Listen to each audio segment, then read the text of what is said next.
Europe में heat स्ट्रोम आया हुआ है और यूरोप की चीजें उस हिसाब से बनी नहीं थी जो इतनी गर्मी झेल सके। क्यों? हैवी थी नहीं है ना, बचपन से उस हिसाब से नहीं है। देखिएगा ना, इसे खुजला देंगे सनतियां दाग हो जाएगा, लाल लाल अजीब होते हैं, छीलल मुर्गा टाइप के। वो अचानक से हीट स्ट्रोम आया, वहां के लोग एसी ही नहीं खरीदते। उस तरह कोरोना की तरह हो जाएगा, हर घर से एक आदमी मरने लगेगा। अंग्रेजों का चमड़ा बहुत पतला होता है। देखिए, ऐसा नहीं है कि वहां बहुत ज्यादा टेम्परेचर आ गया। हम लोग किस पे रहेंगे? जमीन पे, पृथ्वी पर। ये हो गया पृथ्वी। पहला मंडल कौन सा था? क्षोभ मंडल। पहला मंडल। देखिए, आप लोग के साथ एक समस्या क्या आएगी पता है?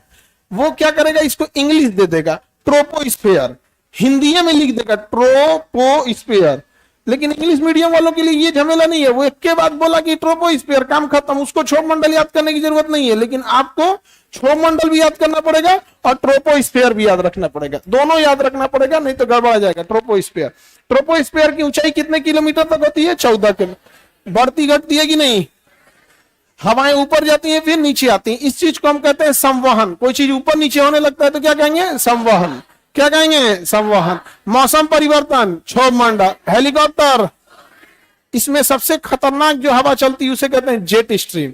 जेट स्ट्रीम क्षोभ मंडल के एकदम ऊपरी सतह पर चलती है। क्षोभ मंडल के सबसे ऊपरी सतह पर चलने वाली तेज हवाओं को क्या कहते हैं? Jet stream. ये इसकी रफ्तार हवाई जहाज के बराबर होती है। इसकी रफ्तार किसके जैसे होती है? इसलिए इसका नाम क्या रख दिया गया? Jet stream.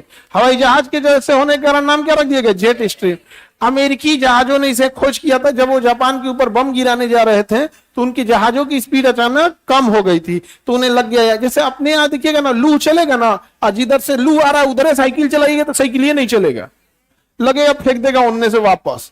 गर्मी के दिन तो अब ही गया, अब तो बारिश गायब हो गया है, बहुत कम ही हो रहा है ना। मौसम देख रहे हैं कितना दिक्कत हो गया है। यूरोप में हीट स्ट्रोम आया हुआ है और यूरोप की चीजें उस हिसाब से बनी नहीं थी जो इतनी गर्मी झेल सके। देखिए, ऐसा नहीं है कि वहां बहुत ज्यादा टेम्परेचर आ गया है, लेकिन वो चीजें उस हिसाब से बनी ही नहीं थी। जैसे राजस्थान का इंसान इतनी गर्मी झेलते झेलते इतना ढीठ हो गया है और प्रकृति से इतना लड़ने वाला हो गया है कि वो झेल जाता है। लेकिन उतनी ही गर्मी अगर कश्मीर के लोगों को आ जाए तो उन लोग का चमड़वा जड़ जाएगा। क्यों? हैवी थी नहीं है ना, बचपन से उस हिसाब से नहीं है। हम ही लोग के पास देखो बहु ठंड पड़ता है, हम लोग एक रजाई ओढ़ के काम चला लेते हैं, लेकिन जो कश्मीर वाला ठंडवा पड़ता है अगर हम लोग के यहाँ पड़ जाए तब उस तरह कोरोना की तरह हो जाएगा, हर घर से एक आदमी मरने लगेगा। तो हम उस हिसाब से एकोमोडेट नहीं है, ना हमारा सिस्टम वैसा है, ना घरों की डिजाइनिंग है। अगर पहले से पता रहे कि भैया इतनी ठंड पड़ेगी तो घरों में खिड़की जंगला उसी हिसाब से आदमी बनाएगा कि हवा ना आए। अभी हम लोग टेंशन फ्री बना लेते हैं। नहीं समझ में गया? किसी को दिक्कत? बियाह शादी पड़ जाए ठंडी के दिन में तो फैशन के चक्कर में ठंडी में नहीं पहुंची, वहीं अल्लाह रही तो है कि नहीं। लेकिन अभी यूरोप में ऐसा क्यों हो गया? वो अचानक से हीट स्ट्रोम आया, वहां के लोग एसी ही नहीं खरीदते थे और इतनी गर्मी आ गई, अब एसी नहीं खरीदते थे, इतनी गर्मी आ गई तो हो गया काम। जहां ठंड ज्यादा पड़ेगा ना, ठंड तो धूप वहां कम जाएगी। जब धूप कम जाएगी तो शरीर को तो चाहिए विटामिन डी, तो शरीर क्या करेगा? चमड़िए को पतला कर देगा। चमड़िया को क्या कर देगा? पतला कर देगा। तो अंग्रेजों का चमड़ा बहुत पतला होता है। देखिएगा ना, इसे खुजला देंगे सनतियां दाग हो जाएगा, लाल लाल अजीब होते हैं, छीलल मुर्गा टाइप के। और ऊपर से लहरत ऊपर धूप लगेगा, उस पर लू लगेगा तो चमड़िए नहीं झौंस जाएगा, अजब टाइप के झौंस जाते हैं सब। तो बहुत दिक्कत हुआ है वहां पे।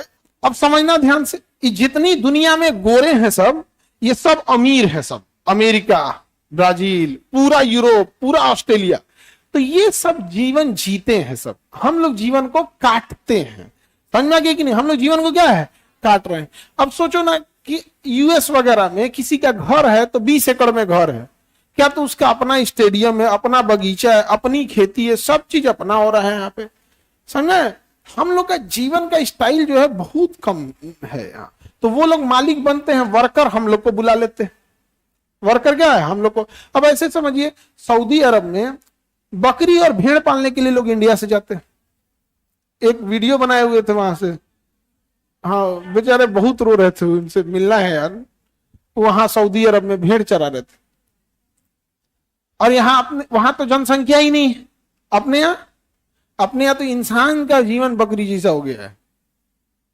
अब हमें आदत हो गई है, बट आपको यकीन नहीं होगा, लेकिन आप याद कीजिएगा, हम आपको बताते हैं, आज से 10-20 साल बाद जब आप सक्सेस होकर अपने ऑफिस में बैठिएगा ना, जब दिखेगा कि आपके लिए एक गाड़ी आई है, आपका एक गार्ड है, सर आज ये फाइल है, आपका एक स्टेनो मिलेगा, एक रीडर मिलेगा, और जब अस्थिर बैठिएगा तो याद कीजिएगा, सोच रहा हम कैसे झेल लिए थे वो जीवन, कितना छोटा बेड, जब मन तब आके कोनो गरिया दे, बोल दीजिए जाके मकान मालिक से तनी पानी की टंकी साफ करा दीजिए, तो आप ही को साफ कर देगा, खाली करके चल जाओ, है कि नहीं।